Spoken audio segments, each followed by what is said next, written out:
حسبي ربي جل الله ما في قلبي غير الله نور محمد صلى الله لا إله إلا الله. Bismillahirrahmanirrahim. Assalamualaikum warahmatullahi wabarakatuh. Alhamdulillahi haqqa hamdihi, wassalatu wassalamu ala khairi khalqihi Sayyidina Muhammadin wa ala alihi wa sahbihi min ba'dihi, amma ba'd. Hadirin rahimakumullah, puji dan syukur mari kita panjatkan kehadirat ilahi Rabbi, yang mana pada kesempatan yang berbahagia ini kita telah diberikan curahan rahmat karunia dari Allah Subhanahu wa ta'ala. Di antaranya adalah nikmat iman, nikmat Islam, nikmat sehat wal afiat, nikmat imdad serta nikmat ijad. Salawat beserta salam mari kita curah limpahkan kepada junjungan alam, Habibina wa syafi'ina wa maulana Muhammad sallallahu alaihi wasallam. Tidak lupa kepada seluruh keluarganya, kepada para sahabatnya, kepada tabi'in, tabi'in hingga umat-umatnya sampai akhir zaman. Mudah-mudahan kita semua mendapat rahmat dari Allah Subhanahu wa taala dan syafaat dari Rasulullah sallallahu alaihi wasallam. Amin ya rabbal alamin. Hadirin yang dimuliakan Allah, alhamdulillah kita bertemu lagi dalam kajian kitab Al-Hikam Ibnu Athaillah As-Sakandari. Sekarang sudah akan kita bahas, yang akan kita bahas itu hikmah yang ketiga. Hikmah yang ketiga ini berhubungan dengan hikmah yang sebelumnya, yaitu hikmah nomor 2, di mana kemarin kita telah bahas mengenai tajrid dan asbab.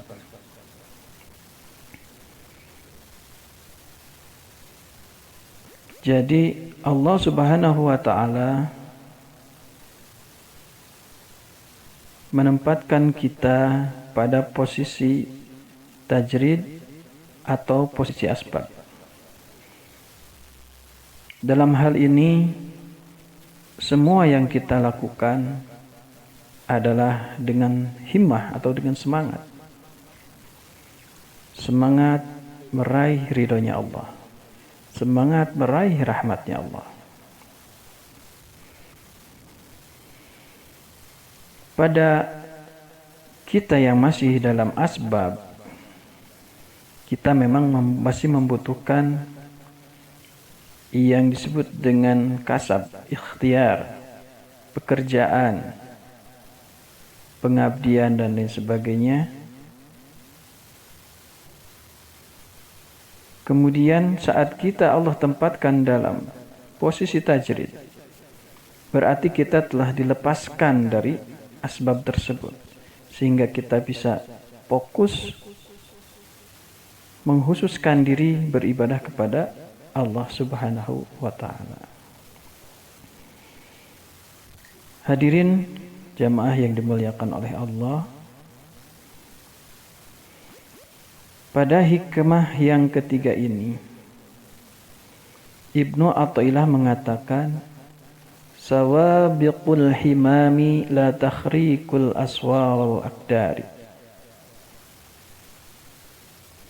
Sawabiqul himami, kekuatan semangat juang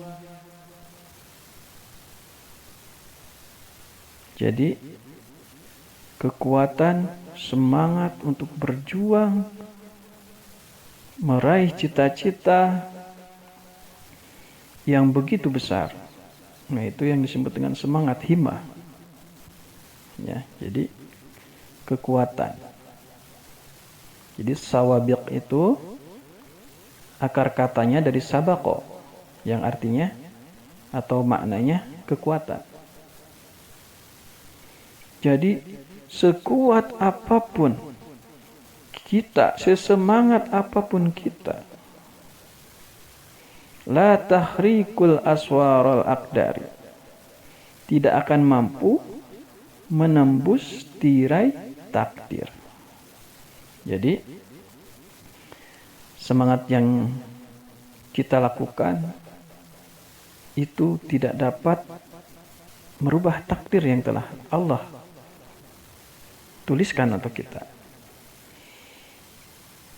Lantas bagaimana kita memahami hikam nomor 3 ini agar kita menjadi seorang yang arif billah, menjadi orang-orang yang bertakwa. Maksud dan tujuan Ibnu Athaillah dalam hikmah yang ketiga ini adalah bahwasanya ketika kita berada dalam makom asbab ataupun tajrid, janganlah kita merasa kecewa saat apa yang telah kita lakukan itu tidak sesuai harapan atau cita-cita yang kita inginkan, walaupun kita sudah sekuat tenaga, sudah bersemangat dalam meraih cita-cita tersebut. Ya, seperti itu. Jadi karena apa? Karena kegigihan semangat juga adalah merupakan qada dan qadar dari Allah. Ya. Jadi semua telah Allah gariskan. Kita hanya disyariatkan untuk berikhtiar, adapun hasilnya kita selalu pasrahkan, selalu bertawakal kepada Allah. Nah, itu sebagai seorang arif sejatinya seperti itu. Dalam kita bekerja, janganlah kita putus semangat. Teruslah bekerja dengan sebaik-baiknya, dengan segiat-giatnya, sesemangat-semangatnya agar meraih apa yang kita cita-citakan.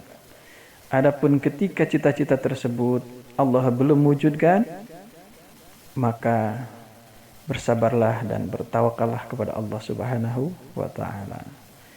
Dan sebaliknya, saat kita meraih apa yang kita cita-citakan, janganlah kita ujub, janganlah kita sombong, janganlah kita takabur, janganlah kita ria. Sesungguhnya apa yang kita kerjakan itu hanyalah karunia dari Allah saja. Kenapa demikian? Karena sesungguhnya kita mengkaji dengan kaidah la haula wala quwata illa billah aliyyil adim. Tidak ada daya dan tidak ada kekuatan melainkan daya dan kekuatan itu yang diberikan oleh Allah yang Maha Agung. Hadirin kaum muslimin wal muslimat rahimakumullah. Oleh karena itu kita pahami bahwa hikmah ketiga ini mengajarkan kepada kita untuk bisa menerima takdir dari Allah Subhanahu wa taala. Sebagaimana Rasulullah sallallahu alaihi wasallam tengah bersabda kepada kita semua agar kita selalu bekerja, ya, sebagaimana dicontohkan oleh Nabiullah Daud alaihi salam. Ar-Rasulullah sallallahu alaihi wasallam qala ma'akul ahada ta'aman qata khairan min ayyakula min amalin yadayhi wa inna nabiyallah Dawud alaihissalam kana yakulu min amalin yadayhi. Dari Rasulullah Shallallahu Alaihi Wasallam bersabda, tidak ada seorang yang memakan satu makanan pun yang lebih baik, khairum min ayyakul. Jadi tidak ada makanan, satu makanan pun yang lebih baik dari makanan hasil usaha tangannya sendiri, min amali yadayhi.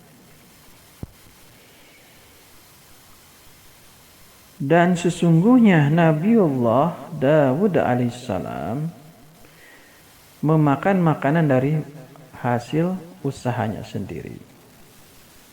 Nah, itu hadis riwayat Bukhari wa Muslim. Ya, jadi dalam hal ini kita diajarkan oleh nabi-nabi sebelumnya, ya, yang diceritakan kembali oleh Rasulullah SAW, bahwa kita itu harus bersemangat dalam meraih apa yang kita ciptakan. Adapun mengenai takdir yang telah Allah gariskan, sebagaimana pada sekarang adalah, kita ambil contoh zamannya taun, ya, sekarang adalah musim COVID-19. Ini telah Rasulullah ceritakan kepada kita semua melalui hadis beliau, ya, di Sahih Bukhari, ya, babnya mengenai qadar.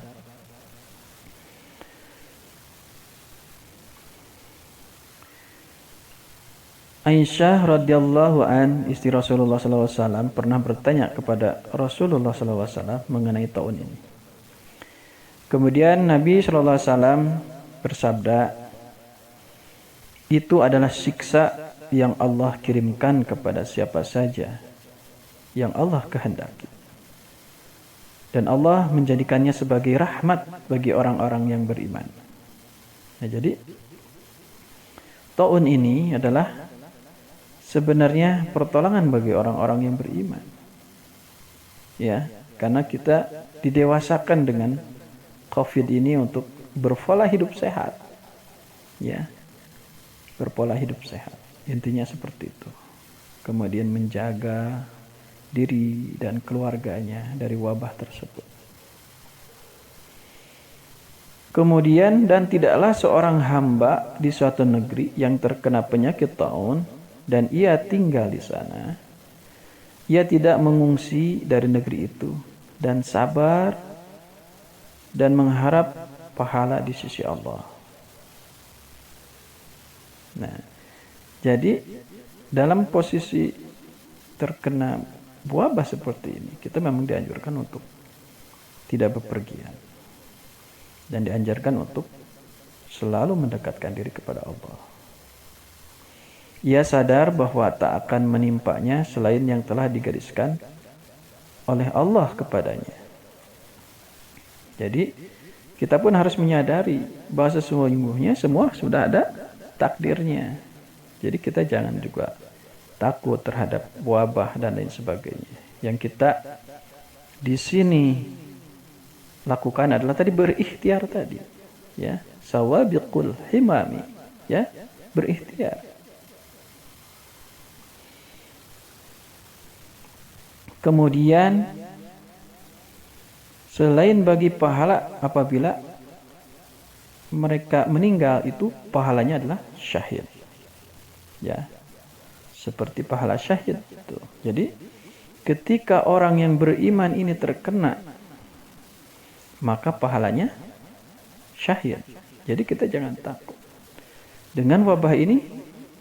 Jika kita meninggal, diberikan pahala syahid, yang mana pahala syahid itu diantaranya adalah selama dia di alam kubur tidak akan mendapat siksa, ya, seperti itu. Hadirin rahimakumullah. kembali kepada topik bahasan bahwa sesungguhnya kita harus mempercayai akan takdir dan kuasa Allah.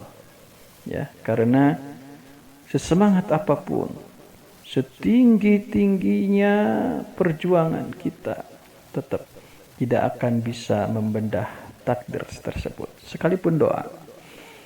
Karena doa pun adalah qadarnya, takdirnya bagi kita. Ya, doa hanya syariat. Jadi bukan doa yang merubahnya, tapi Allah lah yang merubahnya. Tadi syariatnya atau wasilahnya adalah doa kita. Jadi seperti itu pemahamannya. Karena doa bisa merubah takdir, betul. Tapi bukan doanya yang merubah, tapi yang mengabulkan doanya itu Allah Subhanahu wa taala. Hadirin kaum muslimin wal muslimat rahimakumullah. Jadi seyogyanya kita terus bersemangat dan terus bersemangat. Ya, dalam hal mencari mardatillah ini.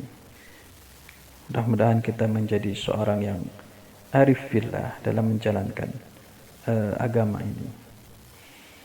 Allah Subhanahu wa taala berfirman ya dalam Al-Qur'an, A'udzu billahi minasy syaithanir rajim. Bismillahirrahmanirrahim. Liman syaa'a minkum an yastaqim wa ma tasha'una illa an yasha'a Allahu rabbul alamin. Maknanya wallahu alam bil muradi. Ada cerita mengenai ayat ini yang berhubungan dengan hikmah yang ketiga. Allah Subhanahu wa taala berkata dalam Al-Qur'an surat At-Takwir ayat 28 dan 29. Ini surat terakhir di At-Takwir.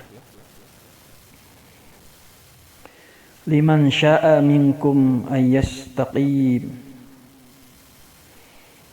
yaitu bagi siapa di antara kamu yang mau menempuh jalan yang lurus. Nah, kemudian dalam hal ini ada asbabun nuzulnya ketika membahas liman syaa minkum ayyastaqim. Ini asbabun nuzulnya yaitu yang diceritakan oleh Sufyan As-Tsauri, kemudian telah meriwayatkan dari Sa'id ibnu Abdul Aziz dari Sulaiman ibnu Musa, yang mengatakan bahwa ketika ayat ini diturunkan, ya, yaitu firman Allah surat At-Takwir surat ke-81 ayat 28 tadi, bagi siapa di antara kalian yang mau menempuh jalan yang lurus. Abu Jahal berkata, ini perkataan Abu Jahal ini seperti ini, segala sesuatu terserah kita. Pokoknya mau gini mau gitu terserah kita. Jika kita mau menempuh jalan yang lurus, kata Abu Jahal, tentulah kita akan lurus. Kata Abu Jahal seperti itu. Dan jika kita menghendaki bukan jalan yang lurus, maka tentulah kita tidak akan lurus. Kata Abu Jahal seperti itu. Lantas turunlah ayat di surat At-Takwir ini yang ke-29-nya. Ya, firman Allah yaitu, dan kamu tidak dapat menghendaki atau menempuh jalan itu kecuali apabila dikehendaki Allah Tuhan semesta alam. Nah, jadi semua atas izin dan kehendak Allah. Wa ma tasya'una illa ayyasha Allah rabbul alamin. Nah, seperti itu. Di tafsir Ibnu Katsir juga dijelaskan seperti itu, yakni hendaklah untuk itu bukan berada di tangan kalian, melainkan ada di tangan kekuasaan Allah. Ya, jadi segala sesuatu itu di tangan kekuasaan Allah. Maka barang siapa yang dikehendaki mendapat petunjuk, niscaya ia mendapatkannya. Dan barang siapa yang dia kehendaki sesat, niscaya dia sesat. Tersesat darinya. Seperti itu. Jadi semua ini tidak terlepas dari qada dan qadar, atau yang disebut dengan takdir. Dan ini merupakan akidah kita. Ya, akidah kita, keimanan kita. Percaya kepada qada dan qadar. Hadirin rahimakumullah. Jadi jelaslah apa yang Ibnu Athaillah katakan kepada kita semua, bahwa kita diberikan pelajaran untuk selalu bersemangat ya dalam mencari ridhonya Allah. Bersemangat, berlomba-lomba ya. Agar apa yang kita laksanakan seyogyanya mendapat ridho dan rahmat dari Allah Subhanahu wa taala. Hadirin rahimakumullah. Dalam memahami persoalan takdir yang nampak rumit namun penting dalam kehidupan kita sekalian. Sesungguhnya kita benar-benar memerlukan bimbingan seorang guru tentunya, yang telah memperoleh kesempurnaan dalam beribadah tentunya. Kita mempunyai panduan dari beliau ya, agar kita selalu terjaga dari amalan-amalan kita, agar amalan-amalan yang kita itu bisa diterima oleh Allah Subhanahu wa taala, sehingga kita mendapatkan rahmat dari amalan-amalan tersebut. Hadirin yang dimuliakan Allah, jadi kembali lagi kepada hikmah nomor 3 ini, bahwa kita harus selalu bersemangat dalam menempuh perjuangan dan cita-cita yang kita lakukan, dan janganlah kita bermalas-malasan, apalagi kita dalam posisinya asbab ya. Jadi dalam posisi asbab ini kita masih memerlukan, dalam kita berhubungan dengan Allah Subhanahu wa taala, masih memerlukan ikhtiar kita mengurusi keluarga, mengurusi bangsa ini, dan mengurusi yang lain-lainnya sesuai dengan tugas dan kedudukan kita saat ini. Ya, kita harus mau menerima itu, karena itu merupakan bagian takdir yang Allah berikan kepada kita. Dan kita berharap apa yang kita usahakan ini mendapat rahmat dan ridho dari Allah Subhanahu wa taala. Kita kembali kepada matan daripada hikmah yang ketiga ini ya. Sebelum kita akhiri, kita kembali baca matannya agar kita terus mengulang-ulang, agar kita itu diberikan kefahaman ya daripada ilmu agama ini. Kata Ibnu Athaillah di hikmah ketiga ini, sawabiqul himami la tahrikul aswaril aqdari. Kekuatan, perjuangan, kesungguhan, dan semangat yang tinggi tidak akan mampu mengoyak tirai, pagar, benteng daripada takdir Allah. Jadi sesungguhnya apa yang kita usahakan, apa yang kita perjuangkan, sebagaimana kita yang belajar sebagai muta'alimnya, kemudian sebagai ta'lim, ya, kemudian kita sebagai pekerja, kita sebagai pengusaha dan lain sebagainya, tetap kita semangat untuk meraih ridhonya Allah. Kita terus belajar dan belajar, kita terus berusaha dan berusaha tapi kita jangan melupakan ibadah kepada Allah Subhanahu wa taala.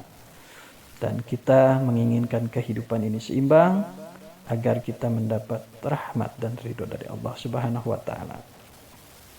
Demikian kiranya yang dapat kami sampaikan. Kurang lebihnya mohon maaf, dan jika ada salah mohon sekali dimaafkan. Wa afu minkum wabillahi taufiq wal hidayah. Wassalamualaikum warahmatullahi wabarakatuh.